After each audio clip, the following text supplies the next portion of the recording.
Tonight, we begin with a development that energy analysts, oil markets, and Western officials had feared, dismissed, and quietly prepared for. A crisis that unfolded not over weeks or months, but in hours. Hours that sent crude oil prices surging past levels not seen in years. Hours that triggered emergency meetings in Washington, Brussels, and Riyadh. Hours that put every economy on the planet on notice. What Iran did today crossed a line that the United States and its Gulf allies had hoped would hold. And when that line broke, global oil markets did not hesitate. They responded with volatility, velocity, and a price shock felt from Tokyo to Texas. For months now, there had been signals, not official statements, not formal warnings, just signals that Iran was preparing something unprecedented. Iran has been aggressive before, yes, but they have been calculated in their aggression. Their moves have followed a certain rhythm, a pattern, almost a predictability.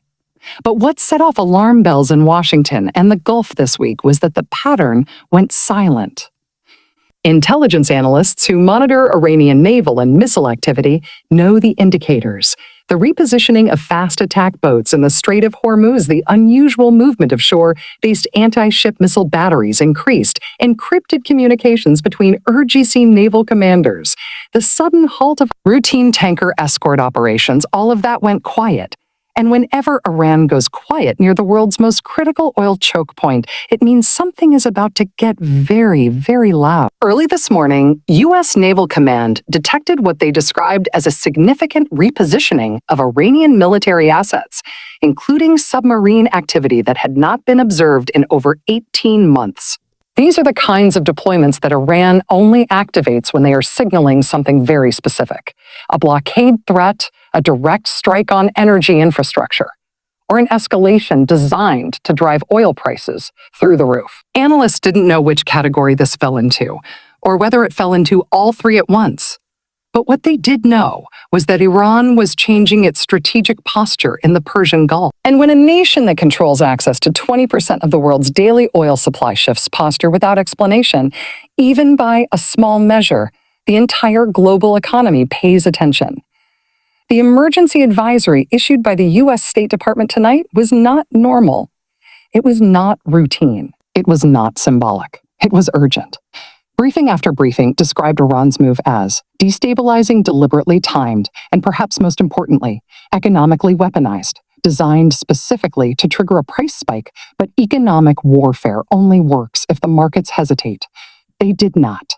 In fact, the market reaction today was among the fastest and most severe we've seen since the 2019 Abqaiq attacks in Saudi Arabia. Here's what we know. Within 3 hours of Iran's movements becoming public, Brent crude jumped over $9 per barrel. These weren't routine fluctuations. These were panic-driven price surges, the kind of moves that only happen when traders believe supply is genuinely at risk. Tonight, sources confirmed that U.S. and allied forces launched defensive operations targeting Iranian military positioning, including missile battery sites that had recently been activated for what analysts believe was a coordinated disruption of tanker routes. And allied naval forces moved into position before Iran could execute any strike on commercial shipping. They secured the northern approach to the Strait of Hormuz. They established a maritime exclusion corridor through the Gulf of Oman. They targeted radar installations that were likely preparing to support anti-ship missile operations. In other words, they targeted the nerve system of Iran's maritime warfare capability, the command and control infrastructure that would have made a blockade operational. This is what made the State Department's warning so urgent. Iran's repositioning wasn't just symbolic, it was actionable, and the United States and its allies, understanding that fully, responded with force. Not recklessly, not impulsively, but strategically. They didn't bomb Iranian cities. They didn't target civilian infrastructure. They hit the missile systems. They hit the radar networks. And here's where the story becomes even more revealing. Intelligence officials now believe that Iran's latest move was designed to test the resolve of the United States and Gulf partners after months of diplomatic distraction in Europe and Asia. Iran wanted to see whether the West would blink. But instead, the opposite happened. The U.S. and its coalition partners didn't flinch. They responded with a precision and coordination so rapid, so rehearsed, that even Tehran noticed. You don't get Iran's attention easily, but today the coalition did. The coalition did. A senior defense analyst speaking with Reuters under anonymity described Iran's maneuver as a probe escalation, a way to test red lines without fully crossing them. But the coalition proved today that they remain both vigilant and capable. Their strikes were not only precise, they were sequenced so deliberately that Iranian command reportedly lost communication with two of its key coastal defense units within the first 40 minutes. That detail matters because it shows the coalition wasn't reacting. It shows they were prepared. They are not a reactive force, they are a pre-positioned one. As reports continued coming in throughout the evening, we learned more about the scale of the coalition's response. U.S. carrier strike groups carried out air operations over the Gulf, forcing Iranian naval vessels back toward Bandar Abbas. British Royal Navy destroyers targeted Iranian fast attack boats staging areas that had been activated in the last 72 hours. Saudi and UAE air defense systems operating along the eastern coastline reportedly intercepted drone systems used by Iran to surveil oil tanker routes. This wasn't just a military exchange. This wasn't just a show of force. This was economic defense. This was supply chain protection. And supply chain protection is the one thing Iran has struggled to undermine since the Abraham Accords reshaped Gulf security in 2020. For every escalation Iran has attempted, the coalition has countered with something that raises the cost beyond what Tehran can sustain. Remember, Iran thought the world had moved on. They thought the war in Ukraine and the crisis in Gaza had consumed all Western strategic bandwidth. They thought oil markets were too fragile and Western governments too distracted to respond decisively. But tonight, the exact opposite is happening. The coalition responded within hours, not days. Markets are stabilizing as the military response becomes clear, and Iran finds itself more isolated than at any point in the past 5 years. What makes this moment so dangerous and so consequential is that Iran's latest move happened at a time when Supreme Leader Khamenei is under extraordinary internal pressure. Hardliners want maximum escalation and a show of strength. Pragmatists want sanctions relief and economic recovery. The RGZ wants operational autonomy and regional dominance. The Iranian public wants lower prices, jobs, and stability. Khamenei is balancing these competing demands while managing one of the worst economic downturns in the Islamic Republic's history. And when leaders in that position make sudden moves near the Strait of Hormuz, they're not doing it from strength. They're doing it from pressure. They're doing it from vulnerability. The U.S. State Department's formal advisory, now distributed to all allied embassies and naval commands, was designed to signal that Washington is not willing to allow Iranian disruption of global energy supply. Officials said plainly that Iran's repositioning was inconsistent with international maritime norms and the free flow of commerce. That is diplomatic language for, do it again, and the response will be far greater than what you saw today. You don't usually hear that tone from Foggy Bottom unless the stakes are existential for markets, for alliances, and for the global economy.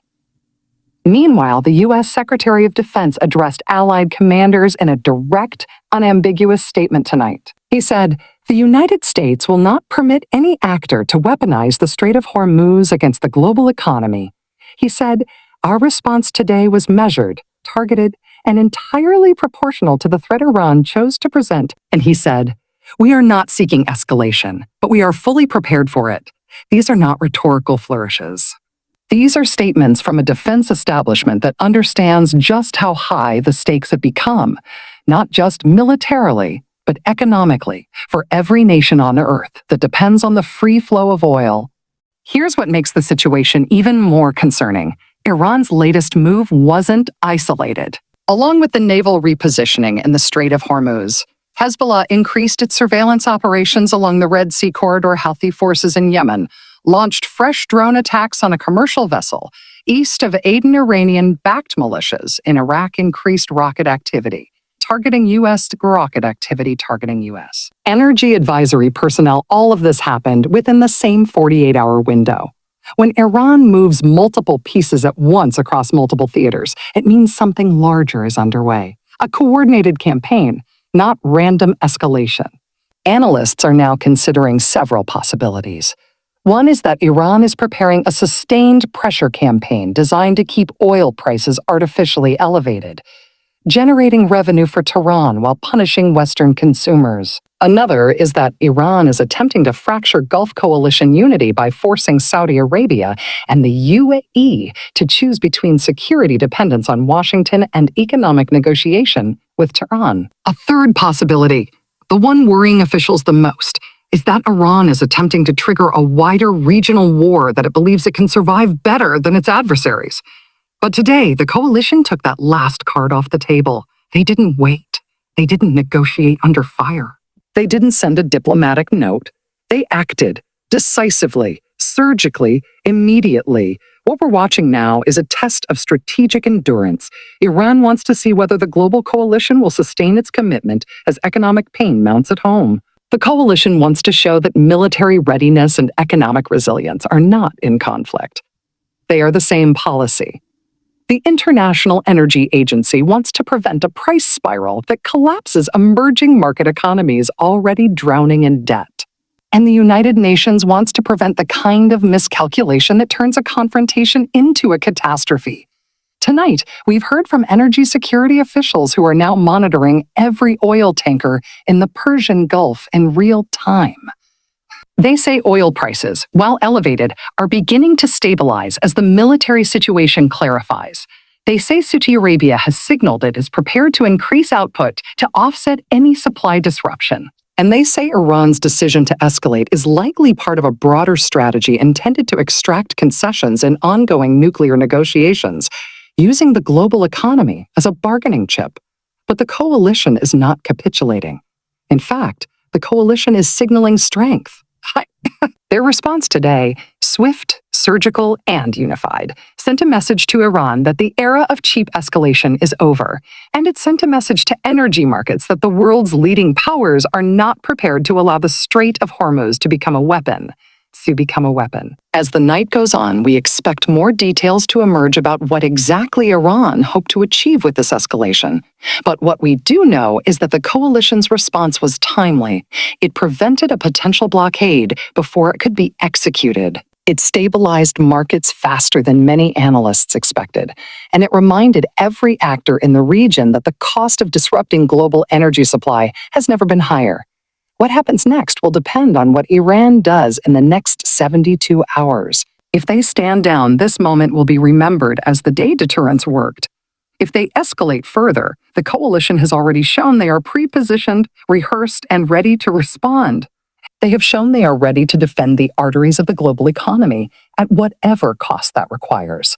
And tonight, for the first time in years, Iran appears to be recalculating. The Strait of Hormuz is quiet. Too quiet. And when Iran is quiet after a failed escalation, it means they are thinking. It means they are choosing their next move very carefully. Because tonight, Iran learned something it has learned many times, but perhaps never so clearly. The world will not pay the price of Iranian aggression quietly. The coalition will not hesitate when energy security is on the line, and the global economy, while wounded, is defended. This story is far from over, but tonight, one thing is clear. The Strait of Hormuz did not fall. The oil did not stop flowing. And the world, for one more night, was reminded of exactly how fragile and exactly how defended its energy future truly is. And we will be here watching every detail as the next phase unfolds.